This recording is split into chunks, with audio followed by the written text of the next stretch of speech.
Ekspedisi, jangan lupa untuk like, komen, dan subscribe channel YouTube di bawah ini. Terima kasih.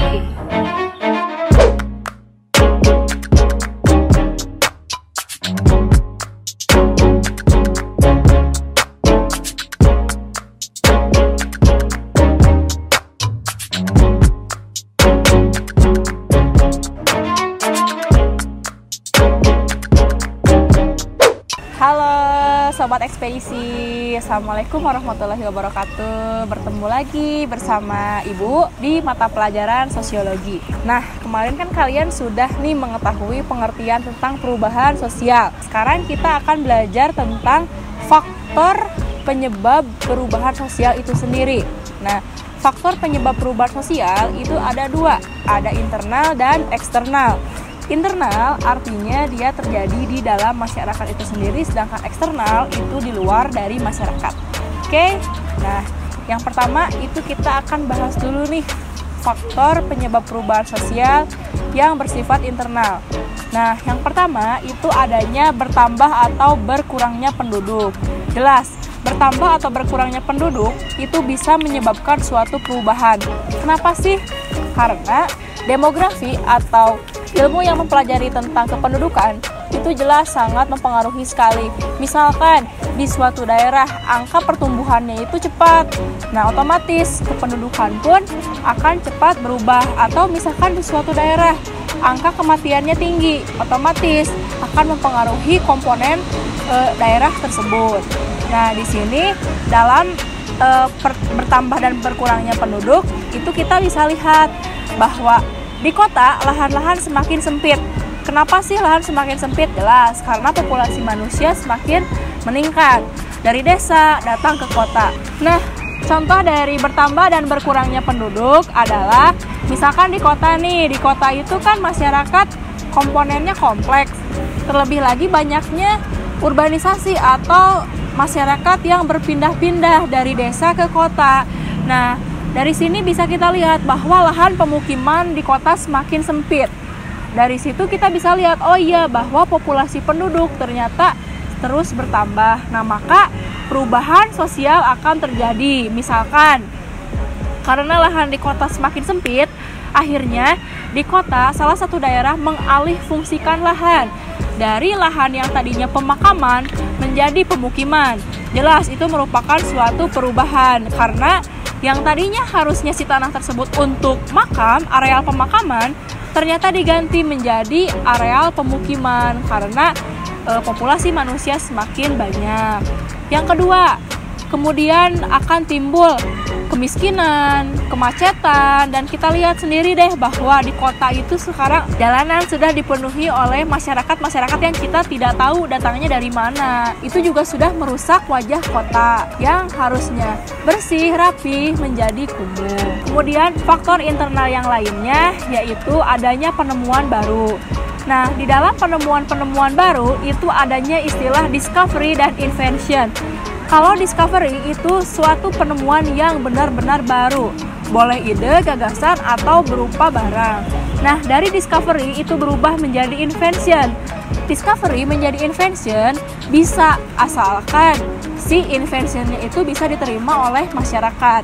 Jadi kalau misalkan kita punya penemuan baru nih, tapi si penemuan ini tidak bisa diterima oleh masyarakat, itu tidak bisa menjadi invention, itu tetap hanya discovery. Tapi kalau misalkan discovery ini bisa diterima oleh masyarakat, bisa menjadi invention. Bahkan dari invention itu dia bisa berkembang lagi menjadi inovasi dan lain sebagainya. Dari inovasi juga bisa dirubah kembali menjadi modifikasi.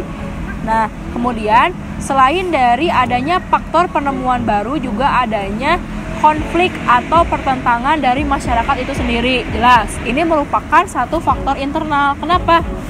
Karena masyarakat berubah akibat terjadinya konflik di dalam masyarakat itu sendiri. Misalkan konflik antar suku, konflik antar kebudayaan, dan lain sebagainya, sehingga menimbulkan suatu perubahan. Nah, dari perubahan-perubahan itulah yang menyebabkan masyarakat pun ikut berubah. Yang terakhir, faktor internal yang mempengaruhi adanya perubahan yaitu adanya pemberontakan atau revolusi.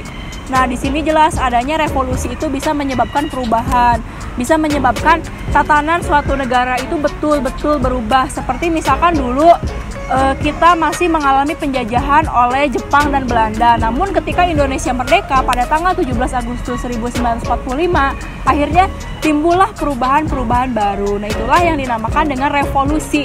Dan revolusi itu sifatnya besar ya. Perubahan ini tidak hanya menyangkut satu aspek, tapi memang secara keseluruhan itu semuanya berubah.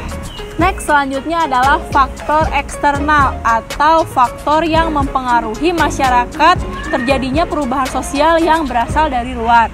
Nah, kalau faktor eksternal ini ada 3. Yang pertama itu adanya bencana alam. Jelas, yang namanya bencana alam itu termasuk ke dalam faktor eksternal atau faktor dari luar masyarakat. Kenapa? Karena mana ada masyarakat yang menginginkan adanya bencana alam. Itu memang sudah kuasanya alam untuk terjadinya bencana.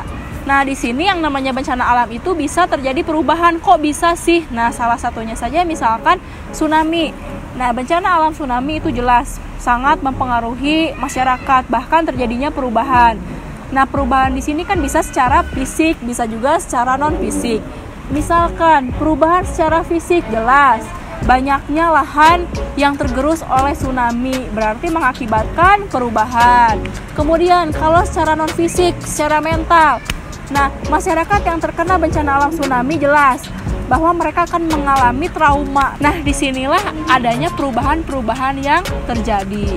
Faktor eksternal yang kedua adalah peperangan. Jelas peperangan merupakan faktor eksternal. Kenapa? Karena biasanya di dalam peperangan itu akan terjadi perubahan-perubahan sosial, di mana negara-negara yang kalah itu akan menaati peraturan negara-negara yang menang dalam perang.